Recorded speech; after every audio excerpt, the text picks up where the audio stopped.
Hoy recibimos la visita del ministro de Senadis, de la Secretaría Nacional del Discapacitado, el doctor César Martínez. César Martínez nos va a explicar todo lo concerniente a las actividades que viene desarrollando. César, ¿cómo estás? Buenas noches. Muy buenas noches y muchísimas gracias por la invitación. Acá estamos. Senadis, primeramente. ¿Dije bien? Sí, Secretaría Nacional por los Derechos Humanos de las Personas con Discapacidad. Así es. Antes tenía otro nombre, César. Sí, antes era el INPRO, ¿verdad? No es solamente que tenía otro nombre. Sí. El INPRO estaba un poco dependiendo del Ministerio de Educación y Cultura en esa época, sí, ¿verdad? Y a partir de una ley del año 2012, en el año 2013 se convierte eso en la Secretaría Nacional por los Derechos Humanos de las Personas con Discapacidad. En primer término, vamos a habilitar nuestra línea de comunicación, el 0972-655-000, el WhatsApp de Puntos de Vista, para las consultas, quejas o algún inconveniente que han encontrado para poder trasladarle al titular, al ministro secretario de Senadis, César Martínez, precisamente porque vamos a abordar todo lo concerniente a esta gestión que se viene encarando, que me imagino trae también muchas complicaciones, César. Sí, realmente hemos encarado esta gestión con muchos desafíos. Esta semana crucial para nosotros también, digo, muy importante porque celebramos 12 años de la Convención Internacional por los Derechos de las Personas con Discapacidad. Paraguay suscribe esa convención, ratifica esa convención, lo convierte en ley. Y a partir de ahí, fíjate que de 2006, 2008 Paraguay ratifica esa ley y en el 2012 Paraguay convierte, diríamos, lo que era el INPRO en una Secretaría Nacional. ¿Y qué significa? No es un detalle menor. ¿Por qué digo los desafíos? Porque a partir de la creación de la Secretaría Nacional, ¿verdad?, tenemos que transversalizar el tema de discapacidad. Cuando yo digo la convención, y quiero compartir con la audiencia, convención estamos contemplando todos los aspectos que tiene que abarcar la discapacidad en un país, ¿verdad? Educación, trabajo, salud, el empleo en el sector privado, toda la accesibilidad, en cuanto a lo físico y en cuanto a la comunicación. Hoy quiero agradecer ahora, si me permitís, a Josías, que es del Centro de Relevo, que está haciendo justamente la interpretación en lengua de señas para toda la comunidad sorda. Entonces, también implica el tema del acceso a la salud. O sea, todos esos componentes que tienen que estar en el tema de discapacidad. ¿Cómo nos encuentra hoy? Esa es una buena pregunta, César. ¿Cómo estamos actualmente en base a todo eso que mencionaste? Bueno, nosotros hicimos una conmemoración activa el día 3 de diciembre, que fue el Día Internacional de las Personas con Discapacidad, donde históricamente el presidente de la República firma un acta de compromiso, ¿verdad? Y esa acta de compromiso está recorriendo todas las carteras de Estado, donde figuran todos los ministros y ministros secretarios, donde se comprometen que a partir del año que viene, 2019, tienen que instalar en su agenda el tema de discapacidad. Y comenzamos, de hecho, eso fue un acto simbólico de un proyecto luego de gestión que ya veníamos trabajando con todos los ministros del Poder Ejecutivo, ¿verdad? Hoy, el lunes, por ejemplo, suscribimos un acuerdo con Senatur, Secretaría Nacional de Turismo. Te recordarás la campaña que Senatur lanzó de baños limpios en todas las rutas. Recuerdo. Bueno, nosotros, que en estos días también están verificando nuevamente. Claro, están verificando, pero se agregó un componente más y tenemos el mapeo completo de cuántos baños accesibles hay en las rutas de todo el país. Porque es increíble, claro, entonces te cuento nomás, lastimosamente... ¿Eso qué implica, César? La rampa, todos los elementos. Todos los elementos que hacen que que esté en condiciones para que todas todas las barras de apoyo para las personas con discapacidad, todo eso implica un baño accesible, ¿verdad? De un poco más de 286 baños que APESA, ¿verdad? También, que es la asociación que les nuclea, hizo con el INTN que estamos trabajando, hicieron el diagnóstico de 286, el 10% nada más tenían baños accesibles. Entonces, es poquísimo. Es poquísimo. O sea, quedó 50-25. Un poco más de 25 años lo que teníamos accesible. Entonces, la idea es ahora trabajar en esta campaña que vamos a lanzar el lunes, ¿verdad?, de premiación a los emblemas que tengan baños accesibles en las rutas, ¿verdad?, y que puedan aumentarlo. En ruta 1, por ejemplo, tenemos un fenómeno interesante de una ciudad A 80 kilómetros de el último puesto de un baño accesible es 80 kilómetros. ¿Te puedes imaginar que una persona que tenga alguna necesidad de entrar al baño y que está de viaje, tiene que esperar 80 kilómetros para entrar? O sea que es imposible que vaya tomando tereré, por ejemplo. Tereré, claro. O si no, inclusive para su propia higiene, por una calidad de vida, mínimamente, ¿verdad? Entonces, sí, como ejemplo nomás, ¿verdad? Eso es lo que hoy nos encuentra con ese proyecto de que decimos, ¿por qué tiene que ver eso? Es fundamental. Sí, el tema del turismo accesible. Entra dentro del componente de turismo accesible, ¿verdad? Claro. Después, y no solamente para nuestros compatriotas, sino aquellos que ingresan por ruta 1, por ruta 2. Claro, por todo, o sea, y los turistas, porque nosotros tenemos que vender un país accesible, tenemos que decirle porque es fundamental. Como no sé si te enteraste, las ruinas jesuíticas ya son accesibles para usuarios de silla de ruedas. Tenemos que avanzar más en eso para el tema de los baños accesibles, etc. ¿Y los baños accesibles en qué etapa se encuentran en este momento luego de esa verificación e identificación de que solo el 10% cuenta con estos baños accesibles? No, nosotros, o sea, se lanza con el, no sé si puedo decir, sí puedo decir con el Turing, se lanza un poco con el Turing la premiación para decirle a todos los emblemas, bueno, si ustedes van adaptando los baños, nosotros le vamos a hacer el asesoramiento técnico, ¿verdad? Paulatinamente, nosotros vamos a premiarles. Va a haber una premiación para esos baños. Para estaciones de servicio, ¿no? Claro, estas estaciones de servicio que tengan baños accesibles, limpios y accesibles. Claro. Es uno de los tantos elementos, ¿verdad? El tema del trabajo, por ejemplo, con buena noticia, esta semana ustedes pudieron ver que la ANDE lanzó todo el tema del concurso público, ¿verdad? La idea es que varios ministerios el año que viene llamen a concurso a personas con discapacidad. ¿Eso qué implica, César? Que desde Senadis se esté insistiendo como para que se abra esa posibilidad. Claro. O ellos ya de motus propio, como institución ya... Es así. Realmente quiero... la verdad absoluta es que de motus propio, cada ministerio o cada presidente... Ya lo está haciendo. Ya como que eso es instalar en su agenda. Señores, vamos a llamar a concurso 75 puestos profesionales, otros 75 no profesionales en la ANDE. Lo que nosotros hacemos es apoyarle, porque nosotros tenemos que darle la certificación de discapacidad, alguna capacitación a los funcionarios, o sea, ese apoyo sí lo vamos a dar, pero son las instituciones, por eso hablamos de transversalidad, claro. Son las instituciones. Y el gran desafío que tenemos en esta gestión, Diego, es duplicar o triplicar las personas con discapacidad que están en la función pública. Hoy tenemos no más de 2.000 personas en la función pública.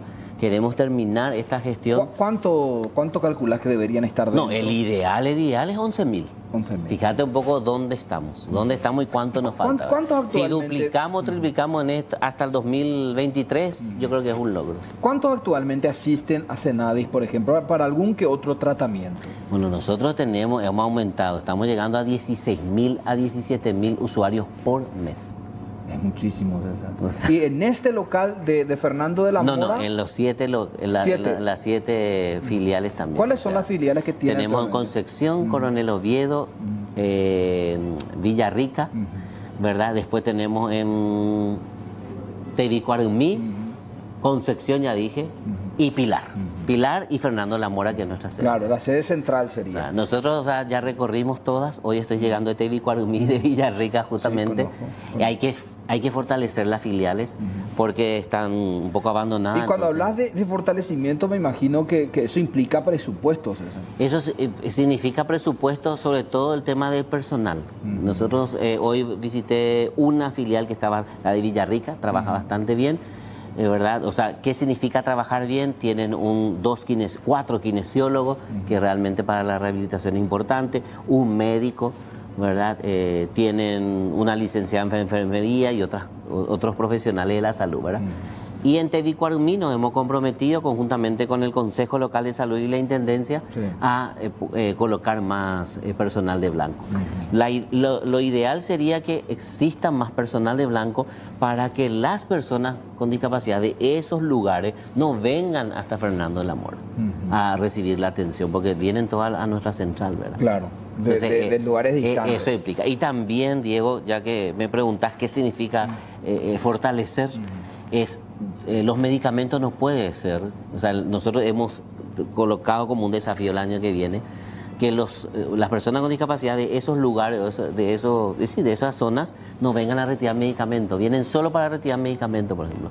Gastan pasaje, tiempo, etcétera. Entonces, es ver si se puede dejar los medicamentos allá y ser atendidos en su lugar. Eso es que por lo menos... O de alguna manera cruzar los datos como para también que puedan retirar de dependencia del Ministerio de Salud. ¿Se puede hacer eso? Esa alianza, eso estamos haciendo. No sé quién te pasa la información, pero y estamos ahí los periodistas tratando de obtener rápidamente la información. Claro, la idea es que si nosotros tenemos un centro de salud o un lugar donde podemos, cercano, en una alianza con el Ministerio de Salud, es ahí, en esa farmacia del centro de salud, que ellos puedan retirar. Y con eso, con tecnología, ¿verdad? César, y para el año que viene, ¿van a tener más presupuesto como para poder obtener esos resultados que...?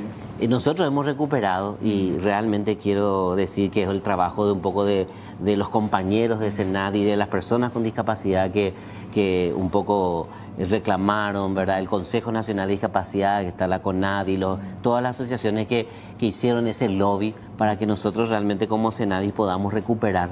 Yo digo recuperar porque no se aumentó. Hemos sufrido a lo largo de los últimos 5 años varios recortes presupuestarios. Y hoy podemos debería ir sumando. Y hoy podemos decir que hemos esos recortes por lo menos recuperado, y eso implica unos 5.000 millones de guaraníes más, que realmente no estamos llegando al ideal, porque esos 5.000 millones, estamos diciendo 58.000 millones llegamos, ¿verdad? Al presupuesto 2019, y en un ideal para que realmente podamos decir, bueno, Senadi descentralizada, Senadi fortalecida y todo, estamos casi en necesidad de 80.000 millones de guaraníes. O sea que casi duplicar ese monto, ¿verdad? Realmente. Pero, y otra cosa, o sea, otro elemento muy importante, si no se va a lograr duplicar, porque eso genera un poco otras cuestiones, instalar en el Ministerio de Educación, en las municipalidades, en el Ministerio de Salud, en las municipalidades, las gobernaciones, el tema de las secretarías. Claro. Unas secretarías, yo terminé ahora la semana pasada de reunirme con varios intendentes de la gobernación de Central. Central inclusiva es un lema que optó el gobernador, entonces le estamos apoyando, ¿verdad? Y entonces con ese lema queremos fortalecer que los municipios asuman el tema de discapacidad. Claro. Tenemos que ver más plazas accesibles. Sí, plazas. Tenemos que ver más espacios accesibles, las veredas accesibles. ¿Cómo estamos en cuanto a veredas, por ejemplo? La normativa, celebramos la normativa de la Municipalidad de Asunción, ¿verdad? Que la Comudis promocionó mucho. El Consejo Municipal de la Ciudad de Asunción, el tema de discapacidad, promocionó una ordenanza para regular el tema de las veredas accesibles, ¿verdad? Entonces eso se viene con todo el año que viene. Esa proforma de resolución, o sea, ordenanza de Asunción, le socializamos con otros municipios. César, hay muchas veces o muchos años se tuvo un concepto erróneo o errado de la institución de Senadis, porque lo primero que le venía a la mente a uno era que Senadis y silla de ruedas. Y no es así. Realmente, es mucho más complejo. Hay tratamientos de distintas índoles cuyo seguimiento, y ahí está el secreto, en el seguimiento, César. Claro. Porque son complejos los temas que ustedes tocan. Sí, nosotros, por ejemplo, ahora en estos primeros 3 meses participé, representé a la Senadis y al Estado paraguayo en la Comisión contra todo tipo de discriminación de las personas con discapacidad de la OEA. Paraguay volvió a estar en esa reunión. De hecho, hemos logrado postulado a Paraguay para que el año que viene venga ese consejo a Paraguay. Sesiona el año que viene en Paraguay ese consejo. ¿Qué implica ese consejo? Tenemos como 17 indicadores que Paraguay, o sea, que todos los estados miembros de la OEA tienen que cumplir. Sí. ¿Y qué significa indicadores? Y me quiero quedar un minuto más, Diego. Indicadores significa bien claro la meta, el descriptor, qué se tiene que hacer, quién tiene que hacer y en qué tiempo, el quién y cómo hacer. Sí. Entonces, esos indicadores nosotros como Senadis le vamos a trasladar, por ejemplo, salud, estos son tus indicadores. Sí. Educación, estos son tus indicadores. Trabajo, estos son tus indicadores. Y trabajamos en base a eso. Aunque no creas, eso no teníamos nosotros.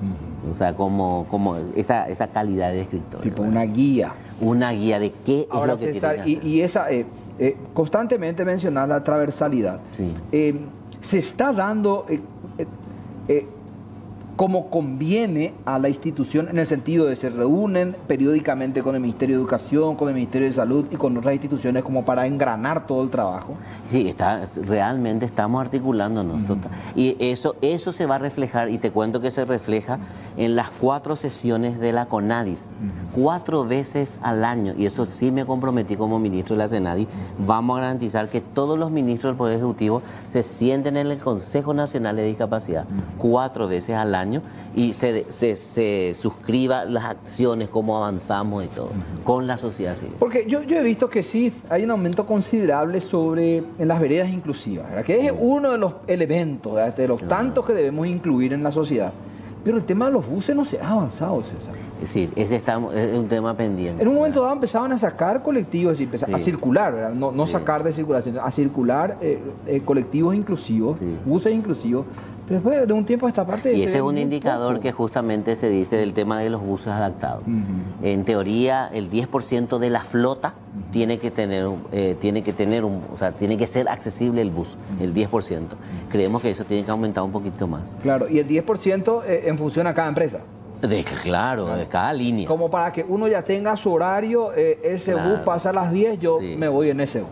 Realmente, así es. Así hoy debe operar. La denuncia que nosotros tuvimos hace poco, no sé, los medios de comunicación se hicieron eco, nosotros también respondimos a esa denuncia. Por ejemplo, una persona con discapacidad visual tiene pasaje gratis con su acompañante, pero es para todo tipo de transporte, de corta y larga distancia. Y lo de larga distancia a veces fue la denuncia, no le quisieron alzar. Entonces ahí se hace la denuncia al Viceministerio de Transporte, porque esa es la entidad, ahí es la confusión, por eso digo la transversalidad. La institución que se encarga de transporte es el Viceministerio de Transporte, y ellos son los que a la empresa le tienen que tomar las medidas con la empresa porque violan la normativa, ¿verdad? No CENADIS, ¿verdad? Claro. César, ¿y cómo hacen hoy día con la gente que necesita traslado, por ejemplo, casos urgentes, graves? ¿Tienen vehículos? No, ese es un problema. Nosotros tenemos ahora 2 y estamos tratando de cerrar una alianza con alguna entidad, ¿verdad?, para poder que nos provean un poco más de buses, ¿verdad? Pero hay también alianza con los municipios, porque los municipios pueden ayudarnos en ese tipo en el traslado, porque nosotros podemos fortalecer nuestro servicio, pero ¿cómo llegan a nuestro servicio? Esa le pasa a la ciudad de Concepción, por ejemplo. Entonces hemos hablado con el intendente de Concepción, le dijimos la ruta, el acceso, por ejemplo, para llegar al local mismo. Por eso es la alianza estratégica que yo te digo. Claro, y César, en cada local, en cada sede, ¿tienen móviles ustedes? No, hoy no tenemos. Hoy tenemos solamente en Santaní, ¿verdad?, que tienen un pequeño vehículo, ¿verdad?, y a nivel central. Nos faltan, en las otras filiales nos faltan el tema de móvil, ¿verdad? En Concepción tiene una particularidad, hay zonas muy humildes. Muy humildes, muy realmente. pobres. Sí. Y el acceso. Claro, yo digo el acceso, hay zonas donde, inclusive aquí mismo, en el departamento central, hay quejas de usuarios que no puede llegar el vehículo porque el vehículo, por ejemplo, adaptado de gran porte, es de piso bajo, le llaman, ¿verdad? Entonces hay zonas donde no puede pasar. No puede pasar el vehículo. Entonces esas son las cuestiones que hay que ir solucionando, que es un problema estrucral. Decías una cifra muy importante, César, 17.000 al mes. Sí.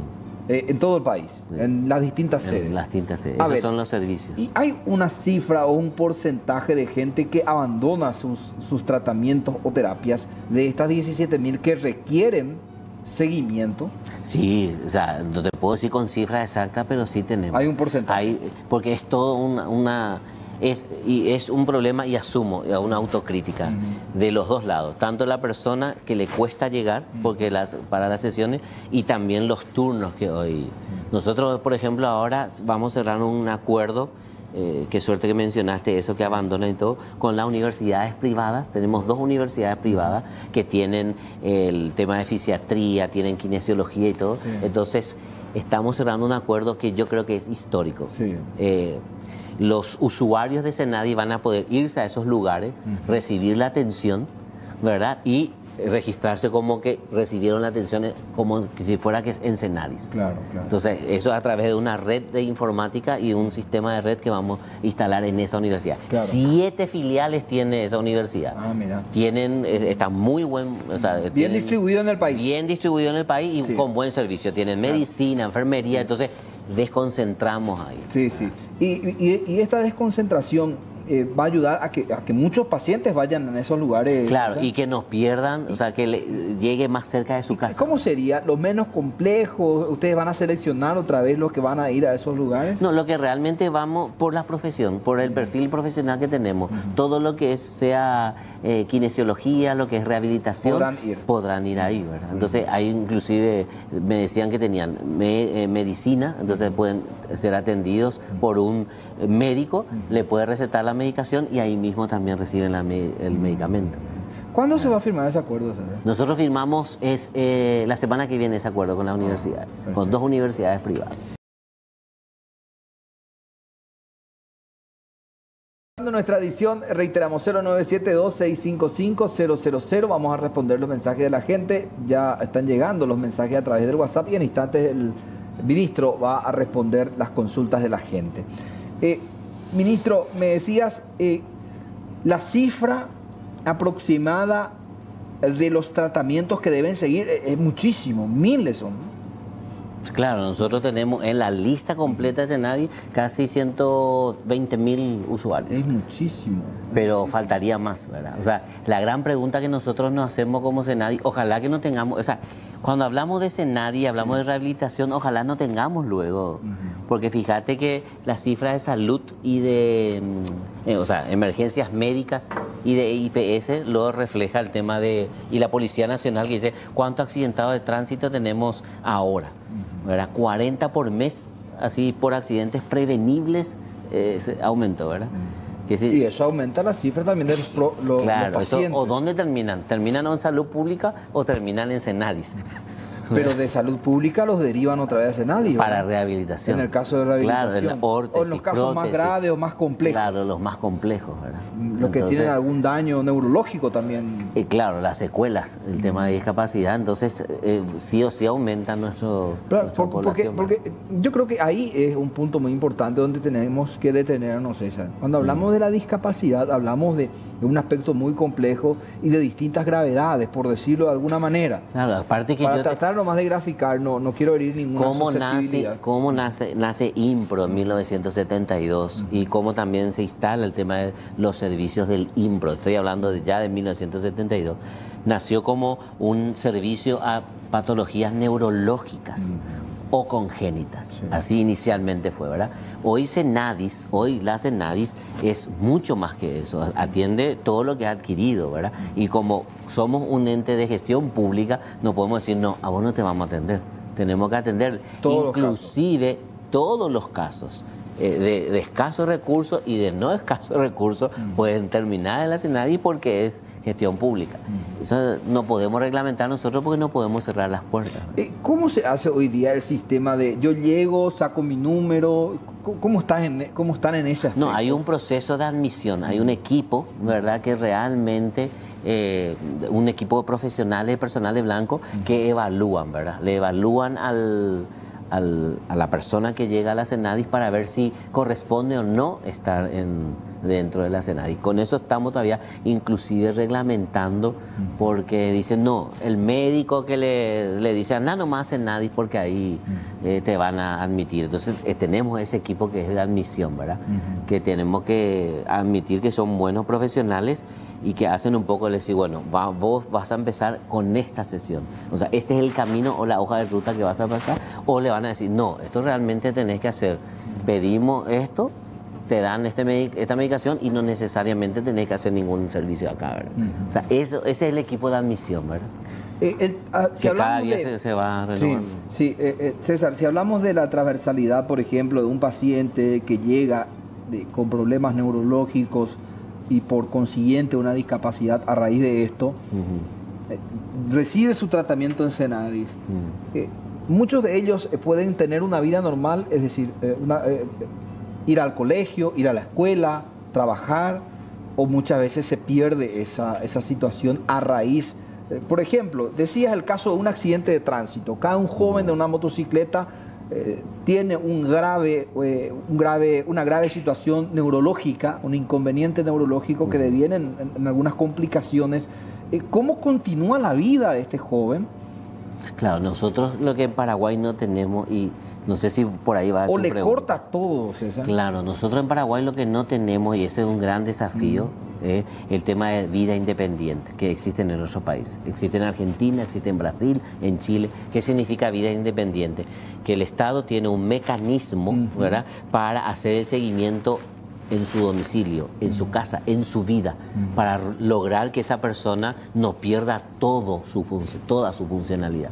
Nosotros ese mecanismo hoy en Paraguay no tenemos. Ese es el gran desafío. Hoy el mecanismo que tenemos en Paraguay es, si la persona llega con esa patología, con esa situación, tiene que recurrir a la Senadis con una cuestión de atención, porque demasiada demanda tenemos, que a lo mejor no es así con la periodicidad que necesita el paciente, y ahí puede quedar con secuelas que le podíamos haber ayudado mejor.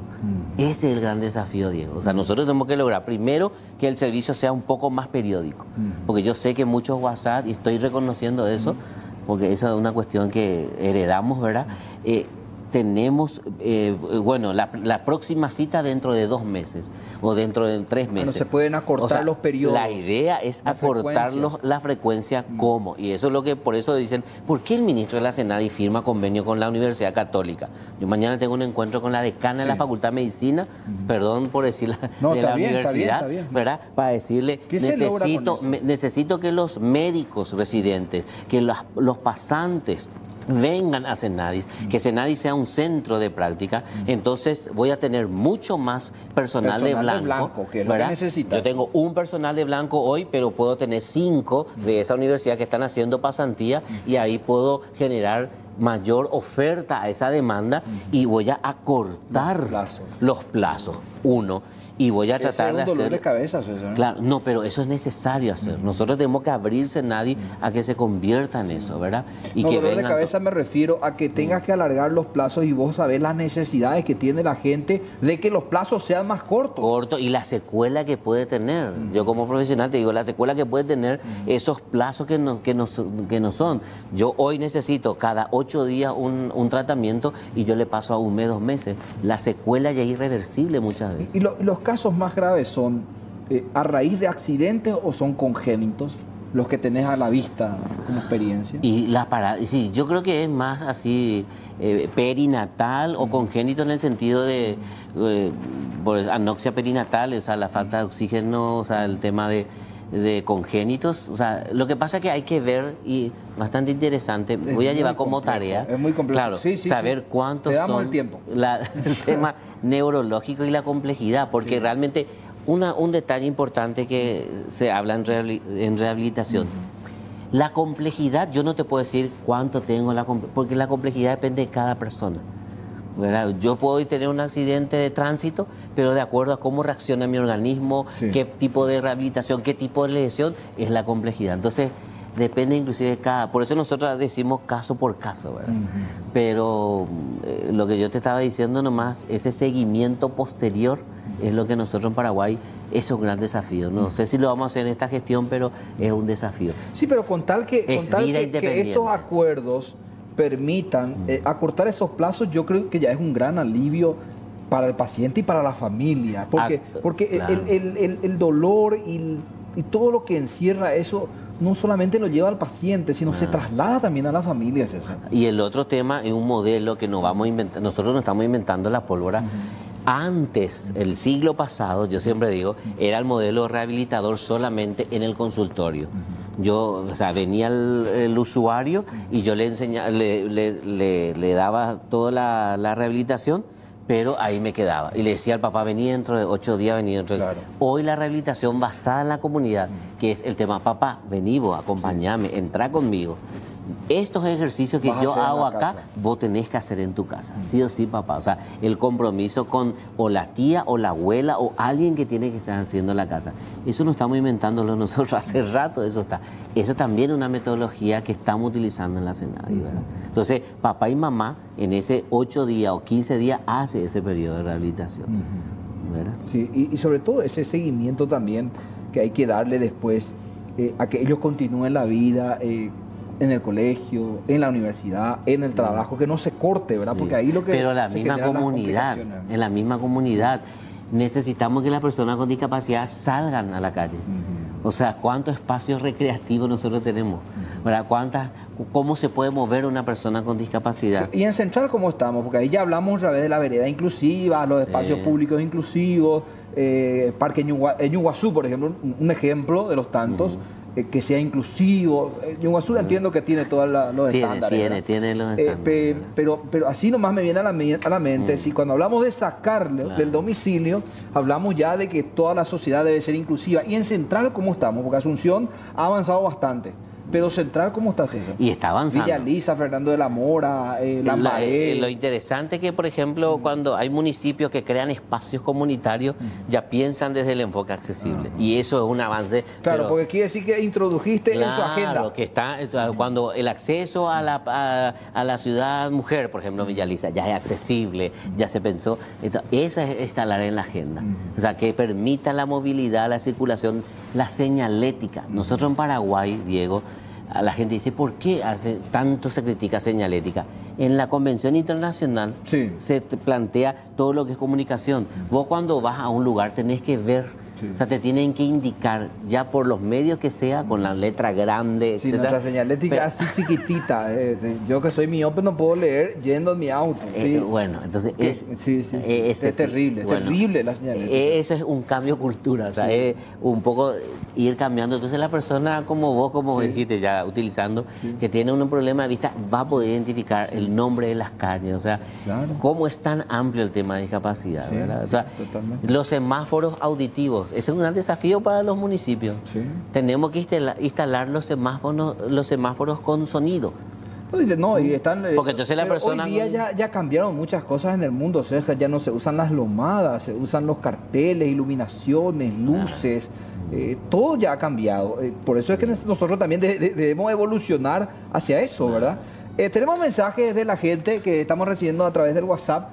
A ver, buenas noches, mi papá fue adjudicado con los audífonos hace más de un año, pero hasta ahora todavía no le entregaron. ¿Por qué será? Y si hay posibilidad de entregarle, somos de Villarrica. Aclaro, los audífonos hemos solicitado en Senadi Central y no en Villarrica.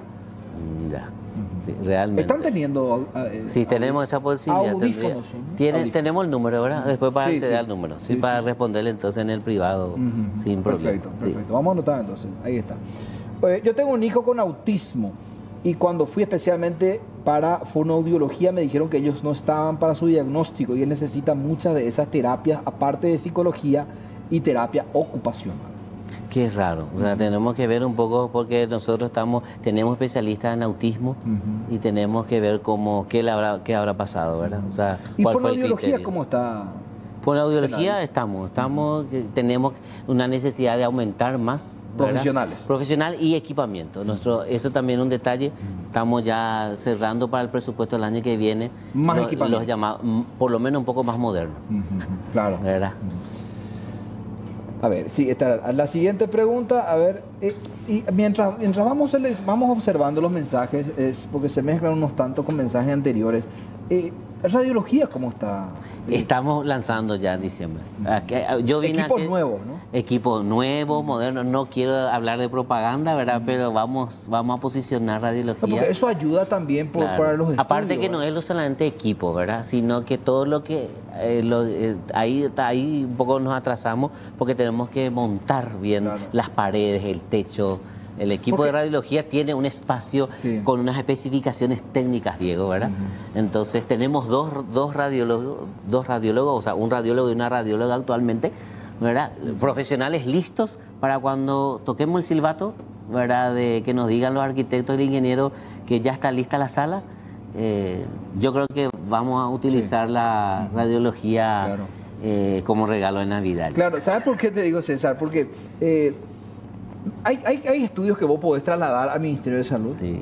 Pero eso es lo que yo creo que tenés que tener en la casa, ¿verdad? Sí, ¿Por qué digo esto? Y laboratorio también. La gente llega y enviarlo a otro lugar es como que pesado, ¿verdad? Y no tenemos, y tiene que ir. Sí. Y hablando de enviar también, te cuento que cerramos un acuerdo con el Departamento de Identificaciones, porque ese también es otro gran problema. Hay personas con discapacidad. Esta semana tuvimos un caso de un señor de 46 años, que es lo que me contaron, que no tenía documento de identidad.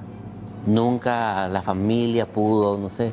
No importa por qué el motivo, 46 años no tuvo. Entonces, en la Senadis vamos a tener una oficina, gracias al Departamento de Identificaciones, puesto ahí para que puedan, si quieren acceder a la cédula, entonces ahí van a tener la cédula.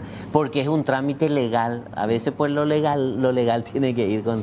No le puedo brindar servicio si no está identificado. Entonces vamos a darle ese servicio. Sí. A ver, hola, quiero preguntar al ministro de Senadis por qué un solo doctor puede hacer el certificado de discapacidad, siendo que se necesita con urgencia cuando le van a contratar a alguien. Es muy difícil encontrar trabajo y es todo un protocolo para conseguir ese certificado. Realmente, lo que decías, porque hay una oferta de trabajo y hablabas de ese certificado. Claro, eso tenemos que subsanar porque lo que pasa que no es solamente, no quiero entrar en detalles, ¿verdad? Sí. Pero la certificación de discapacidad tiene criterios internacionales. Y este doctor fue capacitado y hay un equipo que fue capacitado para esa certificación. Lo que nosotros ahora vamos a hacer ya para el año que viene, porque eso es un reclamo de mucha gente, es que le capacitemos a otros doctores. Claro. Inclusive a esta red de la universidad que van a venir, le capacitamos y la autorizamos, ¿verdad? Y después monitoreamos el trabajo, ¿verdad? César, ¿cuánto, por ejemplo, puede llevar eso, la emisión de un certificado? ¿Cuánto tiempo puede llevar? Porque es un trabajo multidisciplinario, ¿verdad? Entonces tenemos psicólogo, podemos tener un terapista ocupacional, una trabajadora social y un médico. Lo que tardaría en las sesiones de ese equipo, ¿verdad? Y realmente en cualquier parte del mundo, 15 a 20 días tiene que ser un poco el periodo. La referencia porque necesita. ¿Y acá se tarda un poquito más? Acá estamos tardando un poquitito más. Sobre todo a la gente nueva que viene. Nosotros tenemos turno ya para febrero hoy. O sea, eso es lo que tenemos que cortar. César Martínez, ministro, ¿qué le respondemos a esa persona? Tiene 3 años, su hijo decía y necesita. Ahí tenemos. Vamos a repetir el mensaje para que la gente sepa. Quiero saber cuándo va a haber la silla de ruedas junior para mi hijo con parálisis. Le dijeron marzo próximo, tiene 3 años. Pequeñito. Le dijeron marzo porque posiblemente calculábamos que recién en enero iba a salir todo el presupuesto. Históricamente, Diego, sabes que el presupuesto ya fue aprobado ahora en diciembre. Quiere decir que en enero ya vamos a tener, ya vamos a tener disponibilidad y yo creo que va a ser antes. Lo que pasa que es junior cuando decimos es silla de ruedas para niños. Eso también es todo un desafío, una capacitación que estamos haciendo. Porque mucha gente nos dice, necesito silla de ruedas y no quiere venir a ser evaluado o tiene que pasar por una evaluación que vamos a explicar, ¿verdad? Porque la silla de ruedas puede perjudicarle a la persona. Y después uno no sabe por qué lo que ese niño o ese adulto tiene lesiones a nivel de la columna, etcétera, porque puede ser peor. La silla tiene que ser a la medida de la persona. Entonces, cuando decimos que no hay silla de niños hoy es porque no hay en stock, pero sí prometemos para el año que viene comprar más sillas para niños, ¿verdad? En el caso de esta mujer que ya sabe cuándo vendría, ¿está enlistada, por decirlo de alguna manera? Sí, está enlistada. De hecho, hoy pedí informe, mañana nosotros vamos a tener ya la lista, porque yo te cuento, Diego, lastimosamente tenemos gente de lista de espera 2015, 2016, 2017. No, es mucho. Es mucho, claro. Entonces nosotros dijimos, y dijimos, veamos la lista y veamos todo lo que podamos hacer con este presupuesto que se aumentó o con una reprogramación el año que viene. Nosotros tenemos que salir de esa deuda. Sí, o sea, te voy a decir, de años. Deuda de años, ¿verdad? Que no se pudo, porque realmente lo que tendría que servir acá es que una persona solicita una silla de ruedas y se le otorga, ¿verdad? Eso, fíjate, 2015, 2016, 2017, es muchísimo. Buenas tardes, ministro. Habla de maravilla. Ojalá mejore los turnos de fisioterapia. Hace 2 años no consigo turno de fisio. Fisioterapia. Puede ser 2 años, ministro. 2 años, tampoco yo ayudas técnicas sí, pero de fisio no. Bueno, y ahí dice, mi hija necesita endocrinólogo. Este es salud. O sea, ahí también estamos un poco, vamos a hacer una campaña fuerte de los servicios porque quiero decir, por eso hablamos con el ministro de Salud de eso, las personas con discapacidad que pueden ser atendidos clínicamente en el Ministerio de Salud tienen que ser atendidos en el Ministerio de Salud. No necesariamente. Senadi no puede seguir siendo una institución que, porque es una persona con discapacidad, tiene que recibir servicio en la Senadi. Eso no está en la convención, no está planteado de esa forma. ¿Y cuál es el Las criterio personas en ese con caso? Discapacidad, si hay un endocrinólogo, si hay un oftalmólogo en la ciudad, tiene que atenderle. Nosotros tuvimos un caso que ya le pusimos conocimiento del ministro de Salud y dijo que iba a tomar medidas en el sentido de que un médico a 400 kilómetros de Asunción por un cuadro clínico que podía ser atendido ahí, le dijo, no, vos sos una persona con discapacidad, andá nomás hasta la Senadi en Fernando La Mora. Eso no, le queremos decir, los médicos tienen que atenderle a las personas con discapacidad en los centros de salud, en los hospitales, en cuestiones clínicas. O sea que las partes complejas, a lo mejor una rehabilitación, eso sí Senadi. Claro, la unidad de rehabilitación, ya que no hay en un centro de salud o en un hospital, bueno, viene a Senadi. Pero una atención clínica que necesita médica, le inspecciona al médico, le da la receta y le puede decir, bueno, estos son los medicamentos que usted puede tomar. Y la tomar. Información llega de arriba abajo en esos casos. Y está contemplado, o sea, no sé o sea, a lo mejor también pasa por los dos, tanto algunos médicos que hacen esto, por o como que las mismas personas dicen, que no consulta, va directo. Senadi, ¿entendés? Sí, eso también. Entonces que no sea su primera reacción, ajata Senadi, sino que ajata centro de salud. César, ¿hay una aplicación de búsqueda de trabajo para gente con discapacidad? En Paraguay todavía no tenemos, en forma pública no. En otros países sí. Sí. En otros ¿Se va a buscar esa herramienta también? Porque hoy día todo está encerrado en el celular. La tecnología es nuestro cuarto eje que establecimos como estrategia, ¿verdad? En la Senadi. Vamos a hacer el tema de instalar la tecnología y esa aplicación de búsqueda de trabajo lo tiene que hacer la Secretaría de la Función Pública. No es que yo quito el problema de Senadi, sino que vamos a darle esa función también, al ente rector, ¿verdad? Luego de una comunicación transversal, ¿verdad? Claro. Porque tiene que tener comunicación con ustedes también como institución. Claro. Bueno, articulado, sí. Gracias, César, por comentarnos todo sobre Senadis en un momento tan importante, porque en próximos días estarán recordando la convención. 12 años de la Convención Internacional, Paraguay ratificó en el 2008, son, digamos, 10 años que Paraguay ratifica la convención. El año que viene tenemos que irnos a Ginebra a presentar de vuelta un informe, y yo creo que si el informe se presenta en marzo, espero no aplazarnos, porque Paraguay ya se aplazó varias veces y por lo menos vamos a pasar con un 2. Con un 2, sí. Famoso eso de los alumnos. Ir mejorando. Pero ¿verdad? queremos ese aplazo, sí, es que pasamos, ¿verdad? Hacer las perspectivas al 2021. Totalmente. Gracias, César, muy amable. Gracias a ustedes. Muy amable.